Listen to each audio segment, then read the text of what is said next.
আমরা যখন এই 2025 সালকে শুরু করেছি, আমি জানি না কতজন আমরা এই বিষয়তে আমরা ভেবেছি যে আমরা অনেক সময়তে যখন আজকে এখানে যতজন বসে রয়েছি আমরা প্রায় অনেকেই কিংবা প্রায় সবাই আমরা আগে একটা বিশ্বাসে ছিলাম। আর যখন আমরা আগের কোন একটা বিশ্বাসে ছিলাম আর সেই বিশ্বাস অনুসারে আমরা সর্বদা আমরা চিন্তা করতাম আমাদের ভবিষ্যৎ কি হতে চলেছে। অনেকে আমাদের মধ্যে হ্যাবিট ছিল কি আমরা হাত দেখানোতে বিশ্বাস করতাম, কেউ কেউ আমরা কুষ্টি বিচার করতাম, কেউ কেউ আমরা বিভিন্ন রকমের জ্যোতিষীর কাছে গিয়ে আমরা বলতাম এই নতুন বছর আমার জন্য কেমন যাবে, কিংবা এই নতুন বছরে কি রয়েছে। জানি না আজকে এরকম অনেকে রয়েছে যারা পাঁজি কিনেছে, যারা রাশিফল দেখে, কারণ কি তারা জানতে চায় এই নতুন বছর তাদের জন্য কি রেখেছে। কিন্তু এখন তো আমরা খ্রিস্ট বিশ্বাসী, তাই না? এখন আমরা ওইদিকে যাই না, আশা করি বিশ্বাস করি আমরা কি ওদিকে যাই না। যদি আপনি ওদিকে যান তাহলে বলি আপনি ফিরে আসুন, যে আমরা ওতে আর বিশ্বাস করি না। কিন্তু আজকে আমরা খ্রিস্ট বিশ্বাসী হিসেবে আমরা অনেক সময়তে আমাদের সো কল্ড প্রফেটরা রয়েছে খ্রিস্টীয় জগতে, যাদেরকে আমরা বলি ভাববাদী, তারা নিজেদেরকে পাস্টারের থেকে বেশি তারা ভাববাদী বা প্রফেট বলতে তারা অনেক বেশি ভালোবাসে। আর তারা কি করে না, তারা এই বছরের শুরুতেই তারা বিভিন্ন রকমের তারা প্রফেসি করে। আর অনেক সময়তে আমি জানি না যদি আমাদের এরকম অভ্যাস রয়েছে আমরা ইউটিউবে গিয়ে বা আমরা টিভির মধ্যে গিয়ে আর আমরা তাদের থেকে জানার চেষ্টা করি এই নতুন বছরে ঈশ্বর কি প্রতিজ্ঞা আমাদের জীবনে রেখেছেন, কি কোন প্রতিজ্ঞাটা তিনি আপনার এবং আমার জন্য তিনি রেখেছেন। এবং যদি আপনি যান ইউটিউবের মধ্যে আপনি দেখতে পাবেন যে 2025 সালের ভবিষ্যৎবাণী। ওকে, আমি জানি না একই ঈশ্বর কি করে তিনজন চারজনকে আলাদা আলাদা করে ভবিষ্যৎবাণী করে, এটা আমার পক্ষে জানা সম্ভব নয়। একই আত্মা একই প্রভু যার আমরা অধীনে কার্য করছেন, তিনি কি করে চারজন পাঁচজনকে তিনি চার রকম পাঁচ রকম ভাবে বিষয়গুলোকে বলে আমার জানা সম্ভব নয়। কিন্তু আমার ঠিক উল্টো দিক থেকে প্রশ্ন, আমি সর্বদা উল্টো দিক থেকে প্রশ্ন করি। আমার প্রশ্নটা হচ্ছে এই, যেটা আমি আমার মণ্ডলীর কাছে রেখেছি, যে আমি জানি ঈশ্বর তিনি যা যা প্রতিজ্ঞা করেছেন এই সমস্ত কিছু এটার মধ্যে রয়েছে। আমাকে নতুন করে তার প্রতিজ্ঞা জানার দরকার নেই। আমরা নতুন করে আমরা কোনো মানুষের কাছে গিয়ে ব্যক্তির কাছে গিয়ে জানতে চাই না কি তা কোন বিষয়টা তিনি আমাদের জন্য রেখেছেন বলে। তিনি অলরেডি প্রকাশ করে দিয়েছেন, তিনি অলরেডি বলে দিয়েছেন তার এই বাক্যের মধ্যে দিয়ে। যখন আপনি আর আমি বাক্যকে পড়ি এই সমস্ত প্রতিজ্ঞা আমাদের জন্য, আর আমরা এই প্রতিজ্ঞাকে যিশু নামে আমরা দাবি করতে পারি। যখন আমরা বাইবেলে দেখি লেখা রয়েছে এই বাক্যের সমস্ত প্রতিজ্ঞা যিশুতে হ্যাঁ এবং আমেন, অর্থাৎ তার মধ্যে দিয়ে আপনি আর আমি আমরা এই প্রতিজ্ঞাগুলোকে লাভ করি। কিন্তু আমার প্রশ্নটি উল্টো দিকে, এই বছরে ঈশ্বরের কাছে আমার প্রতিজ্ঞা কি? এই বছরে ঈশ্বরের কাছে আপনার প্রতিজ্ঞা কি? এই বছরে আপনি আর আমি আমরা কোন প্রতিজ্ঞাকে নিয়ে আমরা এগোতে চলেছি? মনে করেন আপনি আর আমি আমরা একা নই। যদি আপনি বলেন যে আমি একজন খ্রিস্ট বিশ্বাসী আর আপনি একা, তাহলে আপনি ভুল বলছেন। কারণ বাইবেলে পরিষ্কার করে ঈশ্বর বলে মানুষের একাকী থাকা ভালো নয়। সেই জন্যই তিনি মণ্ডলী দিয়েছেন, সেই জন্য তিনি সহভাগিতা দিয়েছেন, সেই জন্য তিনি একটা পরিবারকে দিয়েছেন যেখানে আমরা কেউ একা নই।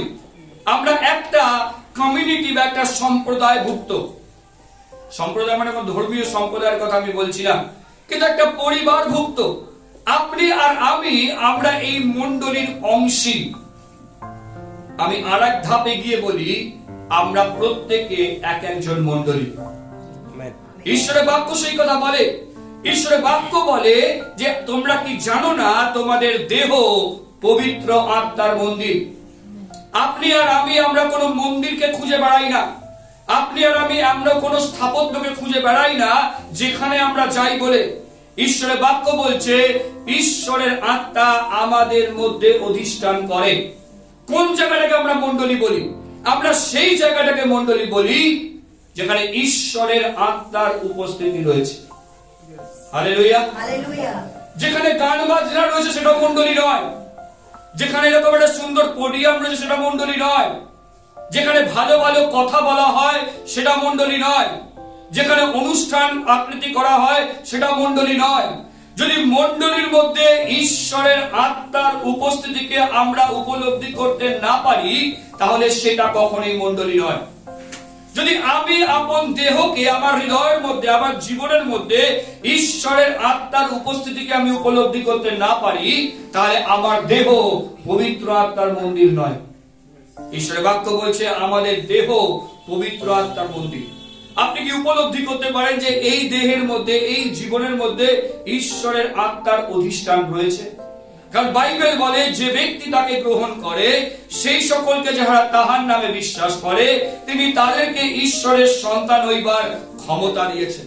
যখন আপনি আর আমি যখন আমরা ঈশ্বরের সন্তান হয়ে উঠি তখন তিনি তার অধিকারকে আমাদের মধ্যে দেন, তার পবিত্র আত্মাকে তিনি আপনার এবং আমার মধ্যে দেন। আর যখন আপনি আর আমি এই মণ্ডলীর মধ্যে প্রবেশ করি আমরা পবিত্র আত্মাকে নিয়ে এখানে প্রবেশ করি।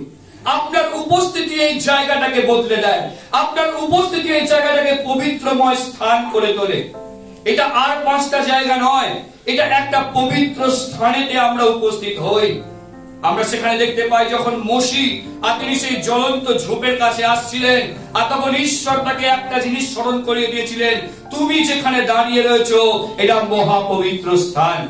আজকে আপনি কি এখন নিজেকে মনে করাতে পারেন যেখানে আমি দাঁড়িয়ে রয়েছি এটা মহাপবিত্র স্থান? আপনি যেখানে দাঁড়িয়ে রয়েছেন সেটা মহাপবিত্র স্থান, কারণ সেই মহাপবিত্র ঈশ্বরের আত্মা আমাদের মধ্যে অধিষ্ঠান করছে। আত্মা বাইরে অধিষ্ঠান করছে না, আত্মা ইট কাঠ পাথরের মধ্যে অধিষ্ঠান করছে না, এই পবিত্র আত্মা আপনার এবং আমার মধ্যে অধিষ্ঠান করে। আর তাই মনে রাখবেন আমরা একা নই, আপনি আর আমি আমরা একা চিন্তা করতে পারি না, আমরা একটা মণ্ডলীর আমরা অংশী, আমরা নিজেরাই মণ্ডলী। আমি যে কথা বলছিলাম যে আমরা কোন দিকেতে আমরা প্রতিজ্ঞাকে রেখেছি, কোন প্রতিজ্ঞাকে আপনি আর আমি আমরা এই বছরের জন্য রেখেছি যে আপনি আর আমি আমরা ঈশ্বরের জন্য করব বলে। আজকে আমার মণ্ডলীর জন্য যেটা আমি রেখেছি আমি সেইটা আপনাদের সামনে আমি রাখতে চাই। তা হচ্ছে গীত সংহিতা আর তার 119-এর 133 এবং 134 পদ। Psalm 119, 133 and 134। গীত সংহিতা 119-এর 133 এবং 134 পদ। যদি কেউ পেয়ে থাকেন পড়তে পারেন জোরে। ঈশ্বরের বাক্য এরূপ বলছে, তোমার বচনে আমার পাদবিক্ষেপ স্থির রাখো, কোন অধর্ম আমার উপরে কর্তৃত্ব না করুক। মনুষ্যের উপদ্রব হইতে আমাকে মুক্ত করো, তাহাতে আমি তোমার নির্দেশমালা পালন করিব। Amen, amen. যদি আপনি গীত সংহিতা তার 119-কে পাঠ করেন দেখবেন গীত সংহিতা 119-এ যে বিষয়টাকে সব থেকে বেশি পরিমাণে গুরুত্ব দেওয়া হয়েছে তা হচ্ছে ঈশ্বরের বাক্য। কোথাও সেখানে বচন বলা হয়েছে, কখনো সেখানে নির্দেশমালা বলা হয়েছে, কখনো সেখানে নিয়ম বলা হয়েছে, কখনো সেখানে প্রদীপের সঙ্গে ঈশ্বরের বাক্যকে তুলনা করা হয়েছে। গীত সংহিতা 119 আমি জানি না কে লিখেছেন, কিন্তু 176টা পদের মধ্যে আপনি দেখতে পাবেন যে বিষয়টাকে সব থেকে বেশি পরিমাণে গুরুত্ব দেওয়া হয়েছে আর তা হচ্ছে ঈশ্বরের বাক্যকে। অর্থাৎ ঈশ্বরের বাক্য যা অত্যন্ত গুরুত্বপূর্ণ। মনে রাখবেন যদি আপনি আর আমি আমরা নিশ্চিন্ত হই যে আমরা খ্রিস্টের মণ্ডলী বলে, তাহলে এই খ্রিস্টের মণ্ডলীর ভিত্তি হলো ঈশ্বরের বাক্য, যার উপরে ঈশ্বরের মণ্ডলী দাঁড়িয়ে রয়েছে আর তা হচ্ছে ঈশ্বরের বাক্য। যদি ঈশ্বরের বাক্যের উপরে যদি ভিত্তি না স্থাপিত হয় তাহলে আমাদের মণ্ডলী যে কোনো সময় কিন্তু পড়ে যেতে পারে, এই দেহ যে কোনো সময় বিনষ্ট হতে পারে, এই মণ্ডলী যে কোনো সময় নড়ে যেতে পারে, টলে যেতে পারে। আর তাই এই বছরের জন্য আমরা যে থিমকে রেখেছি তা হচ্ছে নিজের পাদবিক্ষেপকে স্থাপন করা। আপনি কোথায় আপনার পাকে রেখেছেন? আমরা মণ্ডলী আমরা কোথায় নিজেদেরকে আমরা স্থাপন করছি? যদি আপনি আমোস ভাববাদী পুস্তকের তার 8 অধ্যায় তার 11 পদ পড়েন দেখবেন সেখানে দুর্ভিক্ষের কথা লেখা রয়েছে। থ্যাংক গড কি আমরা কখনো দুর্ভিক্ষ দেখিনি বলে, কিন্তু আমরা অনেকেই জানি 76-এর মন্বন্তর এমন একটা সময় দুর্ভিক্ষ মানে কি? খাবারের অভাব, খাবার নেই, লোক রয়েছে, সবকিছু রয়েছে, খাবারের অভাব রয়েছে। যদি আপনি এই আমোস ভাববাদী পুস্তকের তার 8 অধ্যায় 11 পদ দেখেন সেখানে ঈশ্বর বলছেন যে সেখানে একটা দুর্ভিক্ষ হবে, আর সেই দুর্ভিক্ষ হচ্ছে ঈশ্বরের বাক্যের দুর্ভিক্ষ। খাবারের দুর্ভিক্ষ নয়, আমাদের জিনিসপত্রের দুর্ভিক্ষ নয়, অর্থের দুর্ভিক্ষ নয়, অন্য স্বাস্থ্যের দুর্ভিক্ষ নয়, কিন্তু সেখানে পরিষ্কার করে তিনি বলছেন এমন একটা সময় আসতে চলেছে যখন আপনি আর আমরা বাক্যের দুর্ভিক্ষের মধ্যে দিয়ে যাব। আমাদের অনেকের জীবন আজকে দুর্বল এই জন্য, তার কারণ আমরা বাক্য অনুসারে জীবন যাপন করছি না। আজকে আমাদের অনেকের বিশ্বাস এই জন্য নড়বড়ে, কারণ আমরা প্রভুর বাক্যকে আমরা সেই অনুসারে প্রাধান্য দিই না। যিনি এখানে লিখছেন না, তিনি বলছেন তুমি আমার পাদবিক্ষেপকে, তোমার বচনে আমার পাদবিক্ষেপকে স্থির রাখো। অত্যন্ত গুরুত্বপূর্ণ। যিনি শুধুমাত্র বলছেন তাই নয়, তিনি প্রার্থনা করছেন। আমি জানি না, যদি আপনাকে জিজ্ঞাসা করা হয় প্রতিদিন সকালে আপনার প্রার্থনা কি হয়, ডেফিনেটলি আমাদের প্রত্যেকদিন সকালে একটা প্রার্থনার লিস্ট রয়েছে। প্রভু আমার জন্য এটা করো, আমার জন্য ওটা করো, আমার জন্য সেটা করো, আমার পরিবারের জন্য, আমার ব্যক্তিগত জীবনের জন্য করো বলে। কিন্তু আপনি আর আমরা কি ঈশ্বরের কাছে প্রার্থনা করি কি প্রভু তোমার বাক্যে আমাকে স্থির রাখো? কারণ এই বাক্য হচ্ছে একটা মণ্ডলীর ভিত্তি, আর পবিত্র আত্মা হচ্ছে মণ্ডলীর পরিচালিকা শক্তি।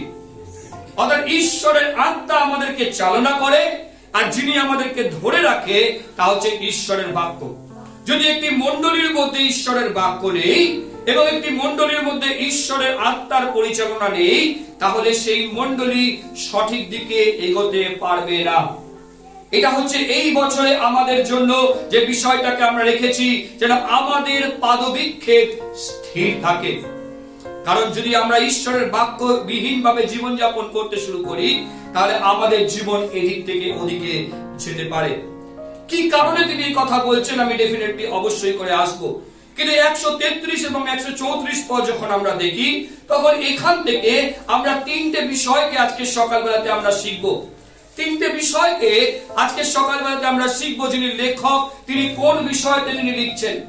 যখন আপনি আর যখন আমরা প্রভুর বাক্যকে শুনছি, তখন আমাদের জানার দরকার রয়েছে কেন লেখক তিনি সেই কথা বলছেন।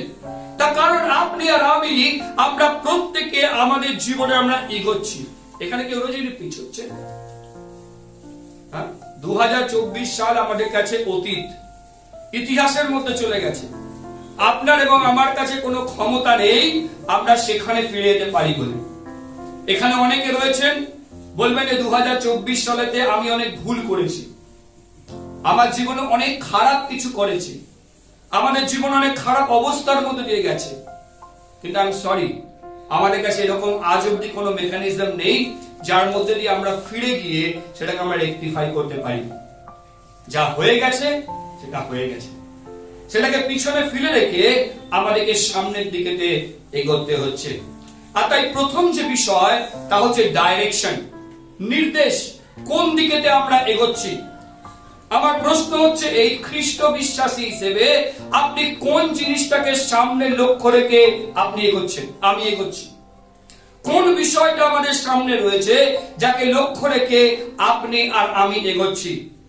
মনে রাখবেন, মণ্ডলী বা আমি খ্রিস্ট বিশ্বাসী হিসেবে আমার জীবনের লক্ষ্য হলো যিশুর দ্বিতীয় আগমন।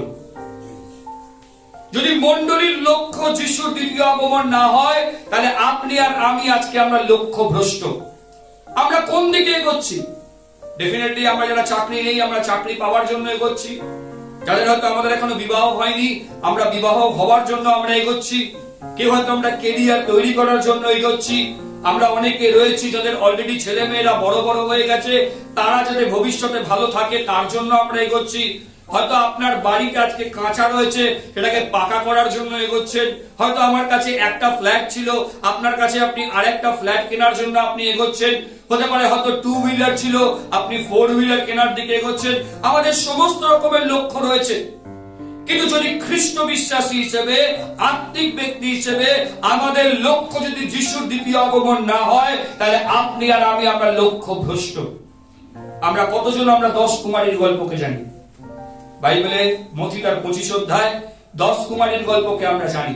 আমরা দেখতে পাই 5 জন তারা লক্ষ্যে স্থির ছিল, আরো 5 জন একই বিশ্বাস, একই জায়গা, সমস্ত কিছু তারা ছিল, কিন্তু কোন একটা জায়গাতে তারা লক্ষ্য ভ্রষ্ট হয়েছিল। আজকে আপনাকে আমি প্রশ্ন করি, আপনি কি ঈশ্বরের দিকে এগোচ্ছেন নাকি আপনি ঈশ্বরের থেকে উল্টো দিকে এগোচ্ছেন? যদি আপনি আর আমি যদি আমরা ঈশ্বরের দিকে এগোচ্ছি, তাহলে মনে রাখবেন আপনি আর আমি সেই যখন প্রভু যিশুর দ্বিতীয় আগমন ঘটবে, তখন আপনি আর আমি আমরা তার সহবর্তী হব। তিনি বলছেন যে তোমার বচনে আমার পাদবিক্ষেপকে স্থির রাখো, অর্থাৎ কোন দিকেতে আমি এগোচ্ছি যেন সেই বিষয়তে তুমি আমাকে নিশ্চিত করতে পারো। খ্রিস্ট বিশ্বাসী হিসেবে আমরা কি ঈশ্বরের দিকে এগোচ্ছি? আপনি কি বলতে পারেন যে আমার গতকালের যে অভিজ্ঞতা ছিল, ঈশ্বরের সঙ্গে আমার আজকের অভিজ্ঞতা তার থেকে বেড়েছে? গতকাল আমার যতটুকু বিশ্বাস ছিল, আজকে দাঁড়িয়ে আমার বিশ্বাস আর একটু বেড়েছে। গতকাল আমি যেভাবে শুরু করেছিলাম, আজকে আমি যেন ঈশ্বরের প্রতি আর একটু বেশি পরিমাণে নির্ভরশীল হয়েছি। তবেই আপনি আর আমি আমরা নিশ্চিত করতে পারবো যে আমরা সঠিক দিকে এগোচ্ছি বলে। যারা আজকে এখানে বাচ্চারা রয়েছে, আমাদের ঈশ্বর যেভাবে আমাদেরকে নির্মাণ করেছে সেই অনুসারে তারা একটা সময় পর্যন্ত তারা বাড়বে, তাই না? আমাদের শরীর, যারা আমরা বসে রয়েছি, শরীরের দিক থেকে, মনের দিক থেকে, চিন্তাধারার দিক থেকে আমরা ম্যাচিওর হব একটা সময় পর্যন্ত। আর তারপর কি হবে? আস্তে আস্তে সেখান থেকে ডিটোরিয়েট করতে শুরু করব, রাইট? আমরা অনেকে রয়েছি, কারো কারো আমাদের চুল পড়ে গেছে, সাদা হয়ে গেছে, দাঁত আস্তে আস্তে পড়ে যাচ্ছে, আস্তে আস্তে কোমরের ব্যথা আপনার বাড়ছে, আপনার গাঁটে গাঁটে যন্ত্রণা বাড়ছে। বাচ্চাদের তো ওটা নাই, বিকজ তারা বড় হচ্ছে, তারা বাড়ছে। কিন্তু একটা সময়ের পর গিয়ে এইটাই কিন্তু আমরা নিচের দিকে আবার নামতে শুরু করব। এটা হচ্ছে শারীরিক বিষয়। কিন্তু আত্মিক জীবনে আপনি কখনো কমজোর হতে পারেন না। আত্মিক জীবনে সর্বদা আপনি শুধুমাত্র বাড়েন। শারীরিক জীবনে আমরা কমজোর হই, শারীরিক অবস্থায় আমরা নিচের দিকে নামি, কিন্তু আত্মিক জীবনে সর্বদা আমরা বৃদ্ধি পাই। সাধু পৌল বলছেন, আমাদের বাহ্যিক মনুষ্য যদিও ক্ষয় পাচ্ছে, কিন্তু আভ্যন্তরীণ মনুষ্য প্রত্যেক দিন নবীনীকৃত হচ্ছে। আপনি আর আমি আমরা প্রত্যেক দিন আমরা ঈশ্বরের দিকেতে আমরা এগোচ্ছি। আমরা প্রত্যেক দিন আমরা ঈশ্বরের দিকেতে আমরা এগিয়ে চলেছি। বাইবেলে একটা সুন্দর উদাহরণ রয়েছে, আর আমরা দেখতে পাই তার জীবনকে যখন আমরা আদি পুস্তকে দেখি, আর তার নাম হচ্ছে হনক বলে। মাত্র 365 বছর বেঁচেছিলেন, তাই তো? আর বাইবেল বলে তিনি ঈশ্বরের সঙ্গে তিনি গমনাগমন করেছেন, মানে তিনি ঈশ্বরকে সাথে নিয়ে, সঙ্গে নিয়ে তিনি এগিয়েছেন। যখন আমরা লক্ষ্যের দিকে এগোই, আপনি আর আমি আমরা একা এগোতে পারি না, আমাদের সঙ্গে আমাদের ঈশ্বরের দরকার রয়েছে। আমাদের জন্য প্রার্থনার দরকার রয়েছে, তার বাক্যকে জানার দরকার রয়েছে, তার বচনকে জানার প্রয়োজন রয়েছে, আর সেই অনুসারে আমরা সেই দিকে এগোই। বাইবেল বলে হনকের অনেক পুত্র কন্যা ছিল, তার দায়িত্ব ছিল, বাবা মা হিসেবে তার দায়িত্ব ছিল, পিতা হিসেবে তার দায়িত্ব ছিল, অন্যান্য কাজ ছিল। কিন্তু এই সমস্ত কিছুর মধ্যে দিয়ে তিনি ভুলে যাননি তিনি কোন দিকে এগোচ্ছেন। জানেন, অনেক সময়তে আজকের এই জায়গাতে দাঁড়িয়েতে আমরা অন্য বিষয়কে আমাদের জীবনে এত বেশি পরিমাণে আমরা প্রাধান্য দিতে শুরু করি যে আমরা ভুলে যাই আমরা ঈশ্বরের দিকে এগোচ্ছি বলে। আর সেই জন্য অনেকে আমরা লক্ষ্যভ্রষ্ট হই, লক্ষ্যের দিকে চলার জায়গাতে আমরা লক্ষ্যভ্রষ্ট হই, কারণ আমাদের পা তখন ঈশ্বরের বাক্যের থেকে উঠে গিয়ে অন্য কিছুর দিকে এগোতে শুরু করে। আর যে কারণের জন্য আমরা আমাদের জীবনেতে আমরা লক্ষ্যভ্রষ্ট হই। প্রথম হলো লক্ষ্য, এবং দ্বিতীয় হলো লক্ষ্যভ্রষ্ট। এরকম নয় যে আমরা যতজন আমরা প্রভুর সঙ্গে চলবো বলে আমরা প্রতিজ্ঞা করেছি, আমরা সবাই তার সঙ্গে স্থির রয়েছি বা স্থায়ী রয়েছি বলে। অনেকে বিশ্বাস শুরু করে, কিন্তু একটা সময় গিয়ে তারা বিশ্বাসকে তারা পরিত্যাগ করে। কোথাও না কোথাও তারা অনুভব করতে শুরু করে, এটা আর আমার জন্য নয়, এটা আর আমার দ্বারা সম্ভবপর নয়। আমাদের জীবনে শুধুমাত্র ডাইরেকশন রয়েছে তাই নয়, আমাদের জীবনে ডিস্ট্রাকশন রয়েছে। আমরা লক্ষ্যভ্রষ্ট হই, আমাদের এই খ্রিস্টীয় চলার পথেতে আমরা লক্ষ্যভ্রষ্ট হই। আর এই লক্ষ্যভ্রষ্ট হওয়ার দুটো দিক আজকে এখান থেকে আমরা দেখতে পাই। যখন আমরা গীত সংহিতা 134 দেখি, আর সেখানে দেখতে পাই তিনি পরিষ্কার করে বলছেন, মনুষ্যের উপদ্রব হইতে আমাকে মুক্ত করো। যিনি লিখছেন, আর তিনি পরিষ্কার করে বলছেন, বাইরের কিছু বিষয় রয়েছে যা আমার জীবনকে প্রভাবিত করার চেষ্টা করছে, বাইরের বিষয়গুলো যা আমার খ্রিস্টীয় জীবনকে আঘাত তৈরি করছে, যা আমার বিশ্বাসকে প্রত্যেক দিন চ্যালেঞ্জের মুখে রাখছে। আজকে প্রিয় ভাই ভগ্নীগণ, আপনি আর আমি, আমরা এই জগতের বাইরে নই, আমরা কেউ এই জগতের থেকে আলাদা নই, আমরা এই জগতের মধ্যে রয়েছি। আর তাই যখন এই জগতের মধ্যে রয়েছি, প্রত্যেক দিন আপনার এবং আমার কাছে এরকম অনেক অবস্থা, অনেক পরিস্থিতি, অনেক বিষয়গুলো আসে যা আমাদেরকে লক্ষ্য ভ্রষ্ট করতে চেষ্টা করে। বাইবেলে লেখা রয়েছে, মনুষ্যের উপদ্রব হইতে আমাকে মুক্ত করো। এরকম অনেক কিছু রয়েছে যা আপনাকে এবং আমাদের বিশ্বাস থেকে লক্ষ্য ভ্রষ্ট করে। বাইরের বিষয়গুলো যখন আমরা এই জাগতিক বিষয়গুলোকে আমরা দেখতে পাই, একটা টানকে আমরা দেখতে পাই, একটা অভিলাষকে আমরা দেখতে পাই যা আমাদেরকে প্রতিনিয়ত আমাদের জীবনে নিয়ে আসে। যদি আপনি বলেন যে না পাস্টার, আমার জীবনে এরকম কোনো সমস্যা নাই, তাহলে আজকে আমি আপনাকে বলি অবশ্যই রয়েছে। যদি আজ না থাকে তাহলে কাল অবশ্যই থাকবে। কারণ যিশু এই বাহ্যিক বিষয় দ্বারা আলাদা ছিলেন না। যখন আমরা মথিলিখিত সুসমাচার তার 4 অধ্যায় পড়ি, আমরা দেখতে পাই যখন যিশু তিনি 40 দিন তিনি উপবাস করলেন, আর তার কাছে প্রথম যে বাহ্যিক বিষয়টা নিয়ে আসা হলো তা হচ্ছে খাবার, খাদ্য, যেটার জন্য আপনি আর আমি আমরা প্রতিদিন পরিশ্রম করছি, আমরা প্রত্যেকদিন আমরা লড়াই করছি, আমরা জীবিকার জন্য ছুটে বেড়াচ্ছি, আমরা অর্থ উপার্জন করছি। তার প্রধান কারণ হলো খাদ্য, খাবার। আর যিশুর কাছে সেই বিষয়টাকে নিয়ে আসা হলো, বললো তুমি তো ঈশ্বরের পুত্র, তুমি যদি একবার মুখ দিয়ে বলো এই পাথরগুলোকে রুটি হয়ে যেতে, রুটি হয়ে যাবে বলে। আমরা কি দেখতে পাই? সেখানে যিশু কিন্তু তার কথা অনুসারে কাজ করলেন না। যিনি তাকে বলার চেষ্টা করলেন, বাহ্যিকভাবে তাকে আক্রমণ করার চেষ্টা করলেন, তিনি কিন্তু তার কথাতে কান দিলেন না। তাকে তিনি দ্বিতীয়বার আরেকবার নিয়ে গেলেন। তিনি গিয়ে বললেন, দেখো এই যে সুন্দর ওপর, দেখো চূড়া, এই যে মন্দির, এত বড় মন্দির, একটা কাজ করো, তুমি নিজেকে এখান থেকে ঝাঁপ দাও। আর তো তাই না, বাক্যের মধ্যে লেখা রয়েছে যে তুমি বেঁচে যাবে বলে। আমরা দেখতে পাই যিশু দ্বিতীয়বারও সেখানে তিনি কান দিলেন না। তৃতীয়বার তাকে একটা বড় জায়গাতে নিয়ে যাওয়া হলো, আর গিয়ে তাকে বলা হলো আমাকে প্রণাম করো আর এই সমস্ত কিছু আমি তোমাকে দিয়ে দেবো। আমরা দেখতে পাই যিশু তৃতীয়বারও সেখান থেকে কান দিলেন না। যদি আপনি 3 বার দেখেন, এই 3 বার যিশু একটাই কথা বারবার বলেছেন, শাস্ত্রে লেখা আছে, শাস্ত্রে লেখা আছে। যিনি এখানে বলছেন, এই প্রার্থনা করছেন, তিনি বলছেন যে আমাকে মুক্ত করো, আমি তোমার নির্দেশমালা পালন করব। আজকে আপনি আর আমি, আপনার এবং আমার লক্ষ্য ভ্রষ্ট হওয়া থেকে যেটা আমাদেরকে রক্ষা করবে তা হচ্ছে ঈশ্বরের বাক্য। এই বাহ্যিকভাবে প্রত্যেক দিন আপনার এবং আমার জীবনের উপরে আক্রমণ করা হচ্ছে, কিন্তু আপনি আর আমি যদি আমরা শক্তিশালী না হয় ভেতর থেকে, তাহলে যে কোনো ভাবে আপনি আর আমি কিন্তু এর মধ্যে নিজেদেরকে দিয়ে দেবো। কতজনের মনে হয় করোনা শেষ হয়ে গেছে? শেষ হয়ে গেছে করোনা? শেষ হয়ে যায়নি, চলছে। তাহলে আজকে আমরা কেন এরকম আলাদা আলাদা বসছি না? কেন আজকে আমরা মুখের মধ্যে মাস্ক পরছি না? কেন আমরা দূরে দূরে নেই একে অপরের থেকে? কারণ আমাদের শরীরের মধ্যে ভেতরে ইমিউনিটি গ্রো করেছে। আমরা ভেতর থেকে এতটাই শক্তিশালী হয়ে গেছি যে বাইরের এই করোনা ভাইরাস আর আমাদেরকে আক্রমণ করতে পারছে না। যদি খ্রিস্টীয় জীবনে যদি আপনি আভ্যন্তরীণ ভাবে যদি আপনি শক্তিশালী না হন, তাহলে এই জগতের যে কোনো ভাইরাস আপনাকে আক্রমণ করে নেবে। আপনি আর আমি কখন অসুস্থ হই? যখন আমরা ভেতর দিক থেকে দুর্বল হই, যখন আমাদের ভেতরের দিক থেকে আমাদের সঠিকভাবে কার্যগুলো হয় না, আমরা দুর্বল হয়ে পড়ি।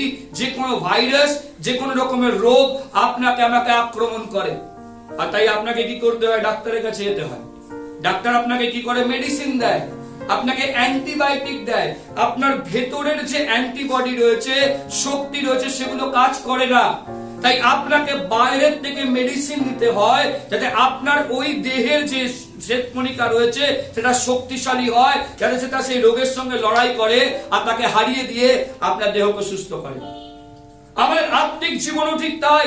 যদি আপনি আর আমি যদি আমরা আত্মিক জীবনে ভেতর দিক থেকে যদি আমরা শক্তিশালী না হই তার বাক্যে এবং তার আত্মার মধ্যে, তাহলে বাহ্যিক যে কোনো বিষয় আপনাকে এবং আমাকে কিন্তু সেখান থেকে ডিস্ট্রাক্ট করে দেবে।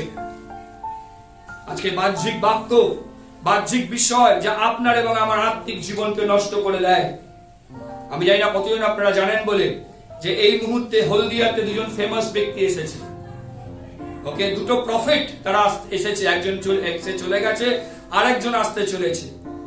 যদি আপনি সেই প্রফেটের যদি আপনি সেই বাক্য শোনেন, দেখবেন সেখানে কোনো সুসমাচারের কোনো বাক্য নেই, সেখানে কোনো পরিত্রাণের বাক্য নেই, সেখানে কোনো মন পরিবর্তনের বাক্য নেই, সেখানে শুধুমাত্র আছে সুস্থতা আর সুস্থতা। লক্ষ লক্ষ মানুষ শুধুমাত্র সেই দিকে এগোচ্ছে। তারা সেখানে যাচ্ছে আর বলছে, আরে ইনি আমার মাথার উপরে হাত রেখেছে তাই আমি সুস্থ হয়েছি, আমি রুমাল ঘুরিয়েছি আর আমি সুস্থ হয়ে গেছি। বাইবেলের মধ্যে কোথায় লেখা আছে? বাইবেলের মধ্যে কোন জায়গাতে এই বিষয়টা আছে? বাইবেলে বলে যিশু নামে সবকিছু সম্ভব। আর তারা যিশু নামকে বাদ দিয়ে তারা অন্য কোনো কিছুকে তারা সেখানে নিয়ে আসছে।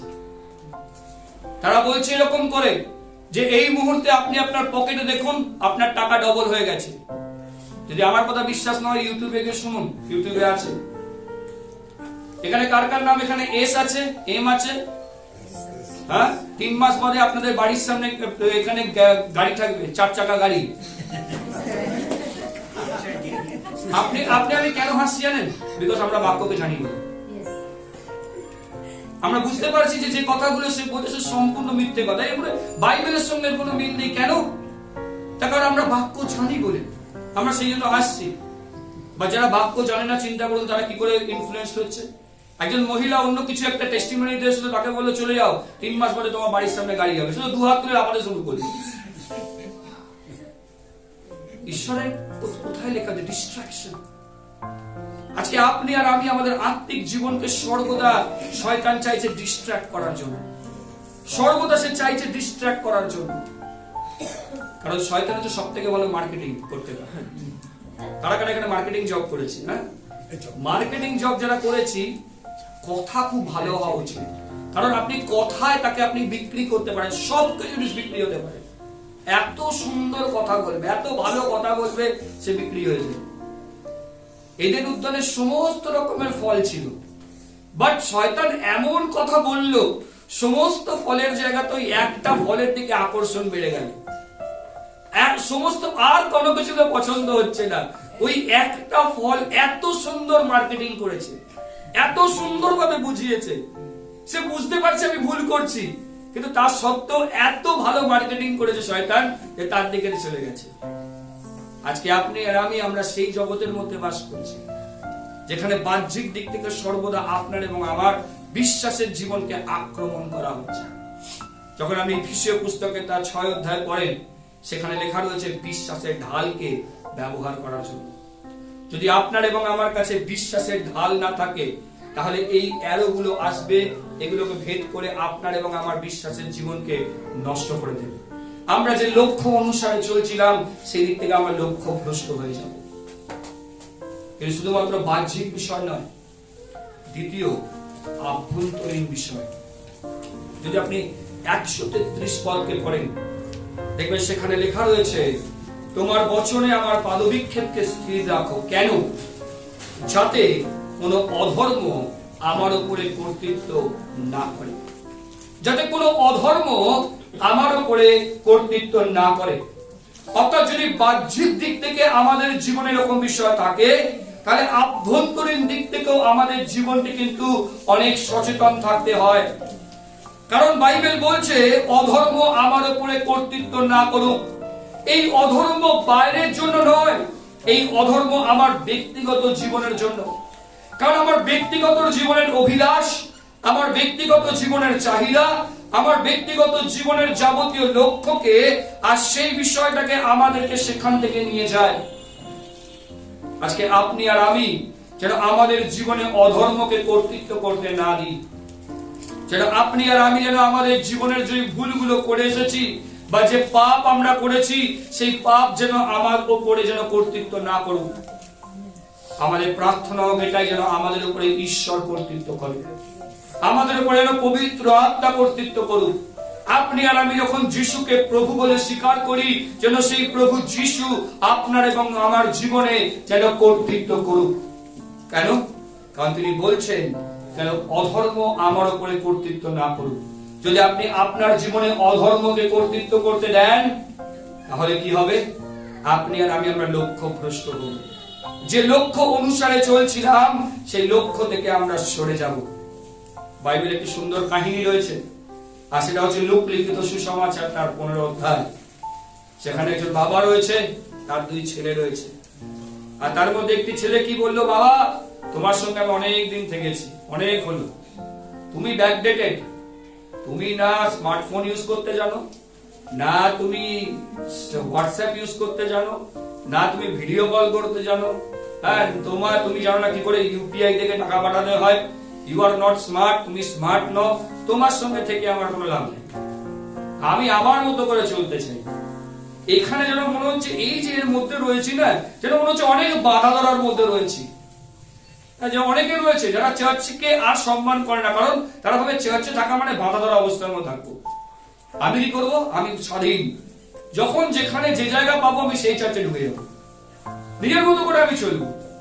আমি আর ওই বাবার সঙ্গে থাকার আমার কোনো আর ইচ্ছা নেই। যার বাবাকে গিয়ে বলে, বাবা গিভ মি মাই পোরশন, আমার যা সম্পত্তি আমাকে দিয়ে দাও। বাবা বোঝাবে, বাবা এখানে তো ভালো আছিস, কিসের অভাব, সব তো ভালো চলছে, সমস্ত তো আরামেই কাটছে আমাদের জীবন, লোকেরা কাজ করছে, আমরা টাকা পয়সা পাচ্ছি, তুই এনজয় করছিস লাইফ। না না, এই এনজয়মেন্ট আমার দরকার নেই, আমার এনজয় করতে হবে নিজের মতো করে।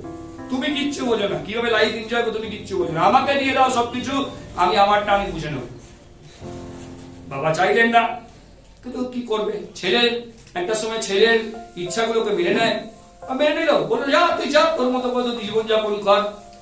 কিন্তু আমরা পরবর্তীকালে কি দেখতে পাই, সে রিয়েলাইজ করতে পারলো আমি বাবার সঙ্গে ভালো ছিলাম, আমি মন্ডলীর সঙ্গেই ভালো ছিলাম, আমি চার্চেতেই ভালো ছিলাম, চার্চের বাইরে আমার জীবন ভালো নয়।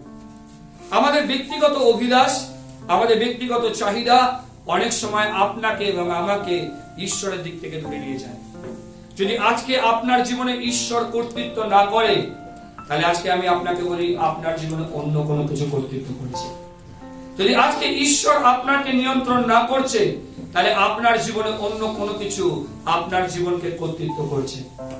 তিনি এখানে প্রার্থনা করছেন, তিনি বলছেন তোমার বচনে আমার পাদবিক্ষেপকে স্থির রাখো, যেন কোনো অধর্ম আমার উপরে কর্তৃত্ব না করুক। যখন আপনার এবং আমার জীবনে ঈশ্বরের বাক্য থাকে, তখন আমরা সমস্ত অধর্মকে না বলতে পারি। আমাদের জীবনে অন্যান্য বিষয়গুলোকে আপনার না বলার ক্ষমতা রাখি। তখন অন্যান্য বাহ্যিক হোক বা আমাদের আভ্যন্তরীণ বিষয়গুলোকে হোক, সেগুলোকে আমরা না বলার ক্ষমতা রাখি। কিন্তু যদি সেটা না থাকে, তখন আপনি আর আমি কি করি, আমরা অন্য কোনো কিছুকে আমার উপরে কর্তৃত্ব করতে দিই। হতে পারে আপনার মনের মধ্যে রাগ আছে, আপনার মনের মধ্যে হয়তো কারোর না কারোর বিষয়তে আপনার হিংসা রয়েছে, কোনো না কোনো জায়গাতে আমাদের জীবনে এই সমস্ত বিষয় নিয়ে আমরা ডিল করি। আমরা ভাবি যে ঠিক আছে, এগুলো রয়েছে তো কি হয়েছে, না, যদি আজকের এই বিষয়গুলো থাকুক, যদি রয়েছে, তাহলে আজকে চাই আপনি ঈশ্বরের কাছে আসুন আর ঈশ্বরকে বলুন, প্রভু তোমার বচনে আমাকে শেখাও, যেন এই বিষয়গুলো যেন আমার উপরে কর্তৃত্ব না করুক। যদি কোনো মন্দ অভ্যাস রয়েছে, যদি এমন কোনো বিষয় রয়েছে আমাদের জীবনেতে, তাহলে আপনি আর আমি আজকে বলতে পারি, প্রভু তোমার বচনে আমার পদবিক্ষেপকে স্থির করো। আবার বলি, আপনি আর আমি আমরা ঈশ্বরের দিকে এগোচ্ছি, আমরা অধর্মকে ছেড়ে দিয়ে আমরা ঈশ্বরের দিকে এগোচ্ছি। আমরা যে সবাই ধার্মিক হয়ে গেছি তা নয়, কিন্তু আজকে আপনি আর আমি আমরা তার দিকে এগোচ্ছি। আমি বলেছি লক্ষ্য, আমি বলেছি লক্ষ্য ভ্রষ্ট হওয়া। তৃতীয় যে বিষয়, তা হচ্ছে ডিসিশন, ডাইরেকশন, ডিস্ট্রাকশন, ডিসিশন। সিদ্ধান্ত আমার, এই সিদ্ধান্ত আমাদের কারোর উপরে নয়। ঈশ্বর কি জানতেন না যে হওয়া এবং আদম সেই কাজ করতে চলেছে বলে? কিন্তু ঈশ্বর তাদেরকে একটা স্বাধীন ইচ্ছা দিয়েছেন। স্বাধীন ইচ্ছার উপরে ঈশ্বর কখনো হস্তক্ষেপ করেন না। যখন আপনি এই জায়গা থেকে পড়বেন, কোথাও যেন আপনার মনে হতে পারে যে প্রভু তোমার বচনে আমার পাদবিক্ষেপ স্থির রাখো, যে কাজটা আমার করা উচিত, যেন মনে হচ্ছে সেই কাজটা আমি ঈশ্বরকে করতে বলছি। যখন আপনি এটাকে পড়বেন, আমরা মনে হবে। কিন্তু মনে রাখবেন, ঈশ্বর তখনই কাজ করেন যখন আমরা তাকে কাজ করতে দিই। ঈশ্বর তখনই আপনার জীবনকে পরিবর্তন করেন যখন আমরা পরিবর্তন হতে চাই। ঈশ্বর তখনই আমাদের জীবনকে বদলাতে পারেন যখন আমাদের জীবনকে আমি চাই বদলাতে। এবং আমরা একটা গান করি যে ছুঁয়ে দাও আমায়, বদলে দাও আমায়। ততক্ষণ পর্যন্ত সম্ভব নয় যতক্ষণ না আমরা বলি তুমি আমাকে বদলাও বলে। আমি বদলাতে চাই, আমি নিজেকে পরিবর্তন করতে চাই। আর এই সিদ্ধান্ত এটা সম্পূর্ণ রকম ভাবে এটা আমাদের উপর। আজকে আমরা লক্ষ্যতে চলবো নাকি আমরা লক্ষ্য ভ্রষ্ট অবস্থায় চলবো, এই সিদ্ধান্ত সম্পূর্ণ রকম ভাবে আমাদের উপর। আমরা দেখতে পাই সেই ছেলে, যে ছেলে বাবার থেকে একদিন সিদ্ধান্ত নিয়ে চলে গেল, সেই ছেলে একদিন রিয়েলাইজ করতে পারলো এবং সিদ্ধান্ত নিল, না, আমাকে আবার বাবার কাছে ফিরে যেতে। বাবা কিন্তু অপেক্ষা করেছিল, বাবা কিন্তু জানতো একদিন এই পুত্র ফিরে আসবেই আসবে। বাবা তিনি ভালো করে জানতেন যে তিনি সেখানে অপেক্ষা করছেন ফিরে আসবে বলে। কিন্তু যেদিনকে এই সন্তান তিনি রিয়েলাইজ করলেন, আর সেই দিনকে তিনি সেখানে ফিরে আসলেন। বহুবার আপনি আর আমরা হতাশ হই। কিছু মানুষের সঙ্গে আমরা যখন কথা বলি তখন দেখবেন তাদের জীবনকে দেখে হয়তো আপনি আর আমরা কষ্ট ভোগ করি। কারণ আপনি বলবেন অনেক সময় দিয়েছি, অনেক কথা বলেছি, কিন্তু কোথাও যেন তাদের জীবন বদলাচ্ছে না। এই জন্য বদলাচ্ছে না কারণ তারা রিয়েলাইজ করতে পারেনি তাদের জীবনের একটা বদলের দরকার রয়েছে। সিদ্ধান্ত আমাদের উপরে, আমাদের উপরে সিদ্ধান্ত। আজকে আমি কিভাবে চলতে চাই, আজকে অধর্ম কি আমার উপরে কর্তৃত্ব করতে দিক, নাকি আমি অধর্মকে বিনা আমি ঈশ্বরের পবিত্র নামকে আমি সামনে নিয়ে আমি এগোতে চাই বলে সিদ্ধান্ত আমার। খ্রিস্ট যিশু আপনাকে এবং আমাকে সেই সিদ্ধান্ত দিয়েছেন। যখন আপনি আর আমি যখন প্রকাশিত বাক্যকে পড়ি, সেখানে প্রভু পরিষ্কার করে বলছেন, দেখো আমি দাঁড়ে দাঁড়িয়ে কড়া নাড়ছি, যে খুলে দেবে, যে সেখানে ওপেন করবে, আমি তার জীবনে আসতে চাই। যে করবে আমি তার লাইফে আসতে চাই, আমি তার পরিবারে আসতে চাই। অর্থাৎ এই সিদ্ধান্ত সম্পূর্ণ রকম ভাবে আপনার এবং আমার। আমরা কোন দিকে এগোবো, আমাদের পাকে আমরা কোথায় স্থির রাখবো, কে আমাদেরকে পরিচালনা করবে, কে আমাদেরকে এগিয়ে নিয়ে যাবে, আমরা কার দ্বারা আমরা প্রভাবিত হয়ে চলবো, এই সম্পূর্ণ সিদ্ধান্ত আমার। যখন আজকে সকালবেলাতে আপনি ঘুম থেকে উঠেছেন, আপনাকে অনেকগুলো সিদ্ধান্ত নিতে হয়েছে।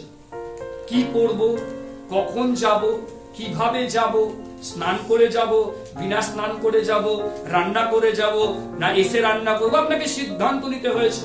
অর্থাৎ আপনার জীবনের প্রত্যেকটা সিদ্ধান্ত আপনাকে সাহায্য করবে এটাতে যে আপনি ঈশ্বরের দিকে এগোচ্ছেন নাকি আপনি ঈশ্বর থেকে দূরে যাচ্ছেন।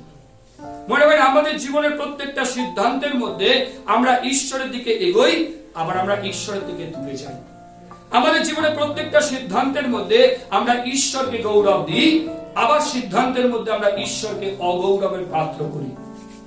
আমাদের জীবনের সিদ্ধান্তের মধ্যে দিয়ে আমরা ঈশ্বরের মহিমাকে আমাদের জীবন দিয়ে প্রকাশ করি, আবার আমি আমাদের জীবন থেকে ঈশ্বরকে আমরা লজ্জিত তৈরি করি।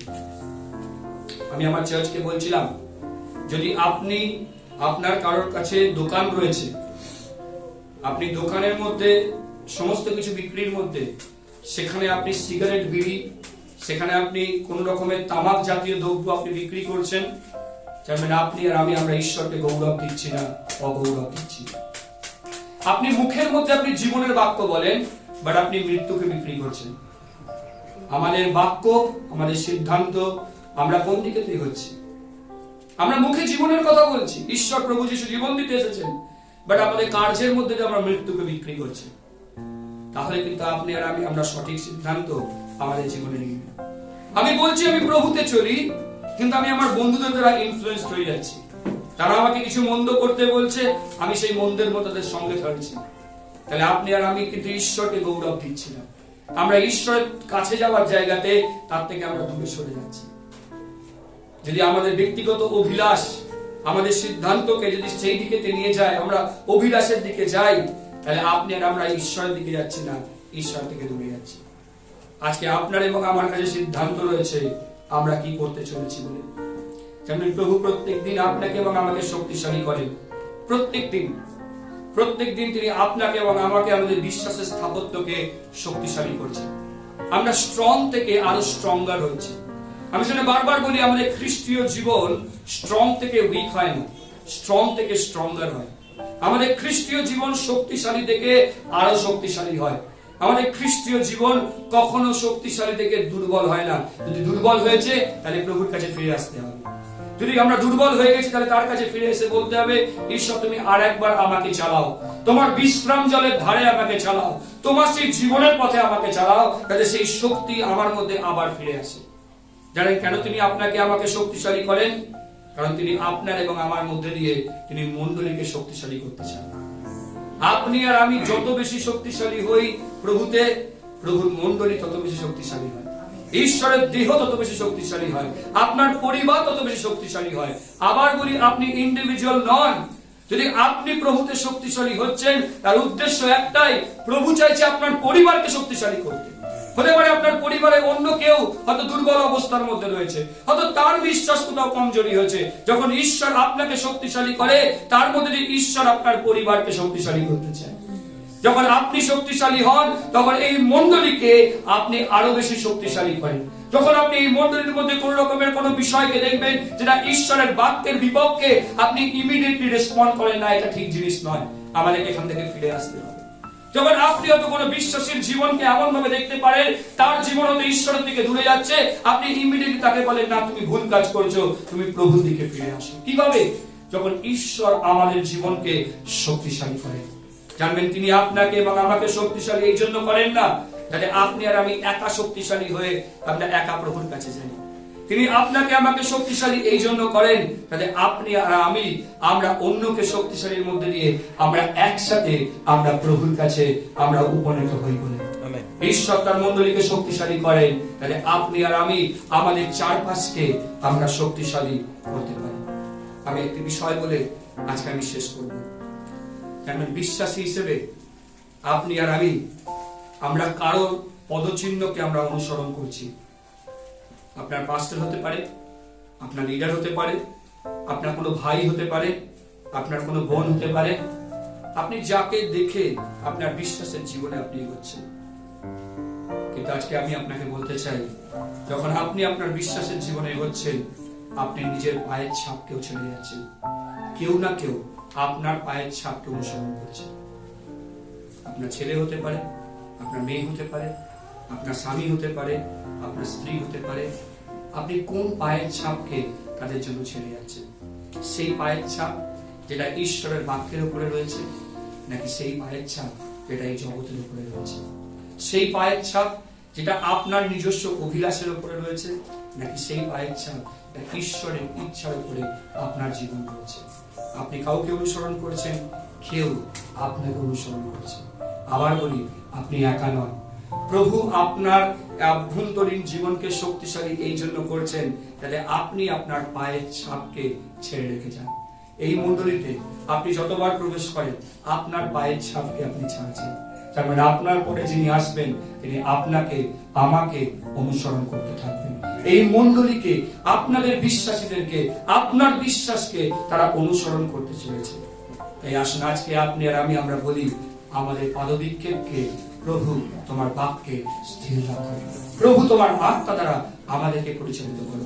যদি আপনি তার বাক্যের উপরে নিজের পদক্ষেপকে রেখেছেন, যদি আপনার আত্মা দ্বারা আপনার জীবনকে আপনি পরিচালিত করছেন, আপনার পদচিহ্নকে কেউ না কেউ অনুসরণ করবে। তার জীবনও সেই বাক্যের উপরে হবে, তার জীবনে আত্মার দ্বারা সে পরিচালিত হবে।